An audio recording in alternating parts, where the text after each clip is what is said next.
అందరికీ ప్రైస్తలాడండి. Abraham story part 2 అండి. దేవుడు అబ్రహాంని సిద్ధం చేయటం. అబ్రహాం దేశమైన మెసొపొటేమియాలో ఒక వింత ఆచారం ఉంది. అక్కడ ప్రజలు కొన్నిసార్లు తమ పిల్లలను దేవుళ్లకు బలి ఇచ్చేవారు. దేవుని బహుమానాన్ని దేవునికే కృతజ్ఞతగా ఇస్తున్నామని వారు భావించేవారు. అలా చేస్తే దేవుళ్ళు మెచ్చి ఇంకా చాలా మంది పిల్లల్ని ఇస్తారని వారి నమ్మకం. దేవుడు అబ్రహాంను పరీక్షించాలనుకున్నాడు. దేవుడు అబ్రహాంను పిలిచి, నీ ఒకే ఒక కుమారుడు ఇస్సాకును నీవెంతో ప్రేమిస్తున్నావని నాకు తెలుసు. ఇప్పుడు ఆ పిల్లవాన్ని మోరియా దేశానికి తీసుకుని వెళ్ళు. అక్కడ ఓ పర్వతాన్ని చూపిస్తాను. దాని మీద ఇస్సాకును నాకు బలి అర్పించాలి అని ఆజ్ఞాపించాడు.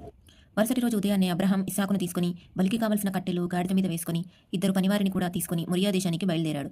మూడో రోజున చాలా దూరంలో ఓ పర్వతాన్ని చూశాడు.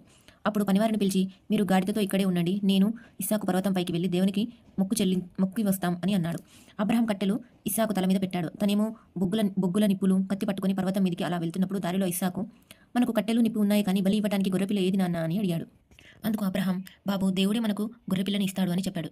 చివరకు వారు మోరియా పర్వతం పైకి ఎక్కి దాని మీద అబ్రహాం ఒక బలిపీఠాన్ని కట్టి దాని మీద కట్టెలు పేర్చాడు. తన కుమారునికి కట్టి ఆ కట్టెల మీద పడుకోబెట్టాడు. ఆ తర్వాత ఇస్సాకును బలి ఇవ్వడానికి కత్తిని అందుకున్నాడు. అంతలో ఆకాశం నుంచి దేవుని దూత అబ్రహాంని పిలిచి ఇలా అన్నాడు, అబ్రహాం, ఆ బాలుని చంపవద్దు. నీకున్న ఒకే ఒక కుమారుడిని దేవునికి బలి ఇవ్వడానికి కూడా నువ్వు వెనకాడలేదు.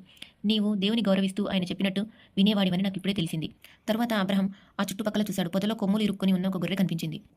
వెంటనే అబ్రహాం ఇస్సాకుకు కట్లు విప్పి ఆ గొర్రెని తీసుకుని వచ్చి దేవునికి బలి ఇచ్చాడు. బలి అర్పించిన ఆ స్థలానికి అబ్రహాం యావే ఈరే అని పేరు పెట్టాడు. దానికి ప్రభువు సమకూరుస్తాడు అని అర్థం. ప్రభువు దూత ఆకాశం నుంచి మళ్ళీ అబ్రహాంను పిలిచి, ప్రభు ఇలా చెప్తున్నాడు, నీ ఒక్కగానొక్క కుమారుని నాకు బలి ఇవ్వడానికి సిద్ధపడ్డావు కనుక నిన్ను ఆశీర్వదిస్తున్నాను. నీ సంతానం చాలా వృద్ధి చెందుతుంది.